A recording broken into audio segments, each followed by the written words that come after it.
Alright, here's my quick video on where things go on the Brownie Vest. It is different than the Brownie Sash, but similar in a variety of ways. So, on the top, you've got the American flag. Sometimes it's wavy, sometimes it's straight, but it goes first. Then you've got the ID patches that says Girl Scouts USA and your location. Then we've got the troop crest chosen by the troop. Then your troop number. Then any membership stars for any years that the girls have been in scouting. Then next, the bridges that they have. This is the bridge to Brownie, so she's got her bridge here. Then any cookie pins for years that they've done cookie sales. There's a variety of that other pins that can go here too. If you have the first aid pin, or the safety award, excuse me. The safety award pin would go here. And the My Promise, My Faith pins would go here. Then underneath that, you can have any try-its that you have. So I had her and I together build this little pyramid of the ones that she's gotten. We've got the Girl Scouts Global Action patches, and the Thinking Day patches can actually go on the front, even though they're patches. So we're going down here on this side, and then we'll go over here on this side. On the right, you've got the pins. This is the part that if you have a sash, this is actually pinned to the shirt. And on the sash, everything comes down like this, and then the pins are on the shirt. Then any other award she's earned, this is the Daisy Summit Award, so it goes on the Brownie uniform. And then any other try-its, these triangles can end up going down here. But you're also going to be able to put any Journey awards there. So she's won, she just earned her A World of Girls Journey Award. So we're going to put this one on here. I'm going to show you how I do that with the iron. So give me 1 second. We're going to look at the back first. Okay, on the back you've got any patches. So what's the difference between a patch and a badge other than badges go on the front and patches go on the back? Patches are usually for events and things that you go to or big service projects. So like this was our camping patch from last fall, and this is an early bird for registering early, and this is for a rededication ceremony, and this is for the friendship thing we had when they came together, and this is for a camp in the spring. So we've got all kinds of different patches that were earned for different days or events. We started to sew them at the top, but then we looked on Pinterest and found a really neat thing for making a pillow out of the vest, or a bag out of the vest, after the brownies were done. And so we decided that that would be cool, and it said to sew most of the patches in the middle so that they'd be right in the middle of the pillow. So we've been sewing them kind of like in the middle since then. But you can start on the bottom and work to the top, or start on the top and work to the bottom, or do it in the middle. However you want, you can sew on the patches on the back.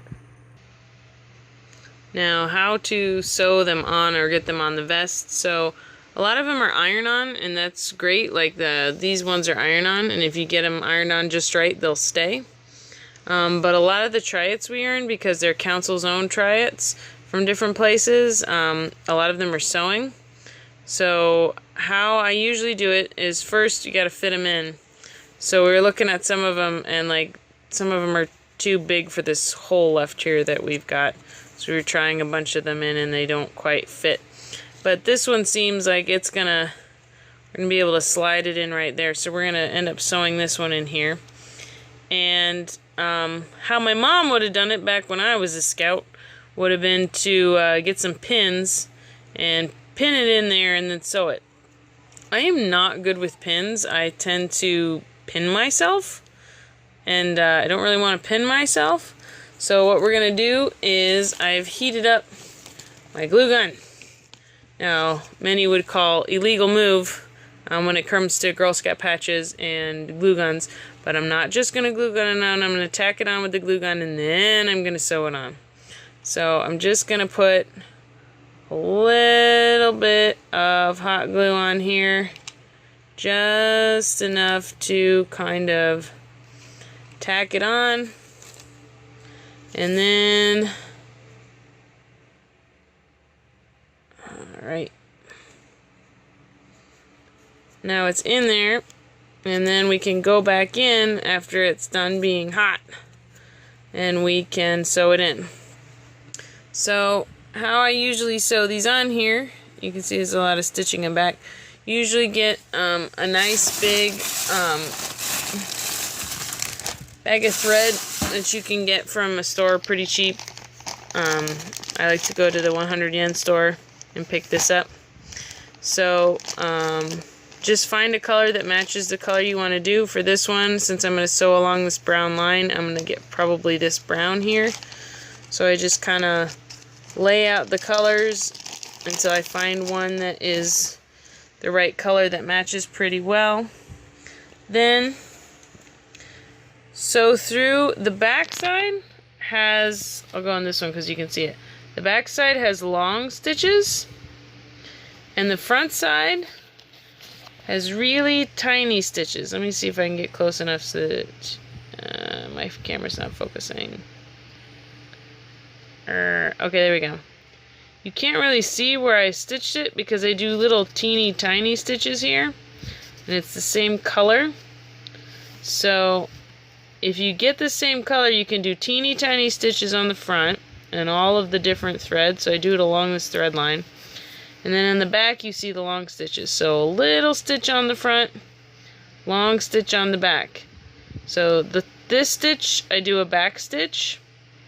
So basically start from the back, come up through, stitch a tiny stitch backwards, and then come down here and go forwards. And then a tiny stitch here and try and go backwards and then go forwards. And so you're going to end up with this kind of backwards, forwards stitching here. These ones, it looks like I did sideways instead of back. And then on the back you'll see all the long stitches, but on the front you just see the badges itself. And if you look really close, you can see the tiny little stitches on the front there. So that's how I get them in there, so that you don't really see the stitches on the front. You can do the over stitch if you want and show the stitches on the front, but if you do them really tiny, then you don't see them and you just get the same color thread. And you can get like a big bag of thread from a shop pretty cheap. So since this one's glued in there now, go back in later and sew that one in. Now for the ironing patches.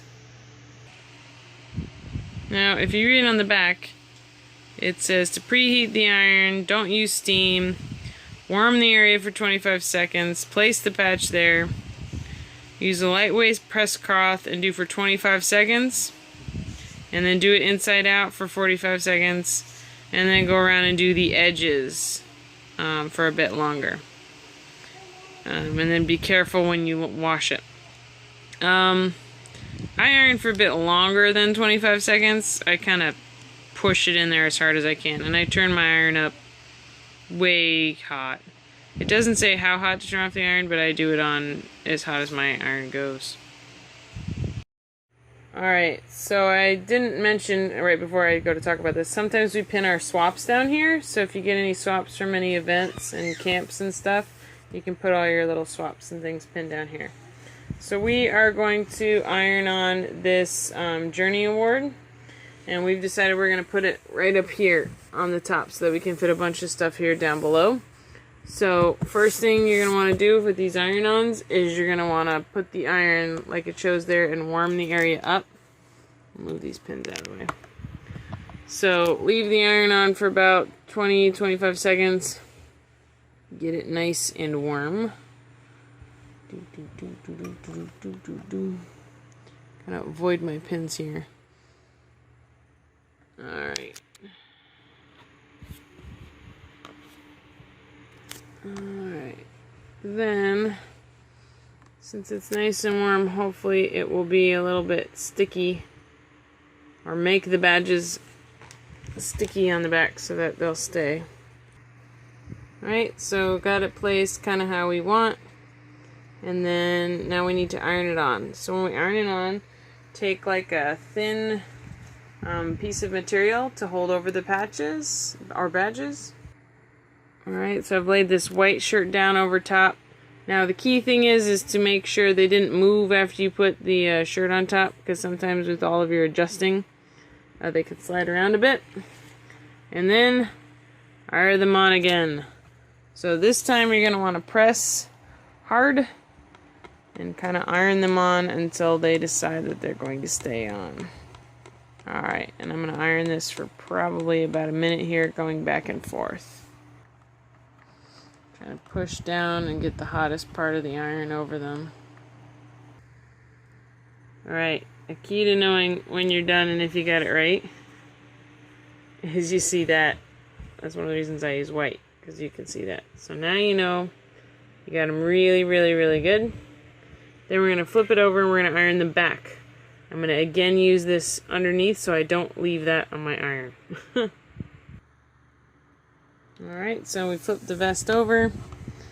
Now we're ironing on the back side.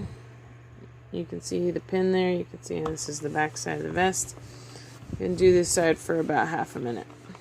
And just rub back and forth and get it really, really good. And now we've done the front and the back. We're going to have to wait until it cools. If we move it around too much, they can start to peel off.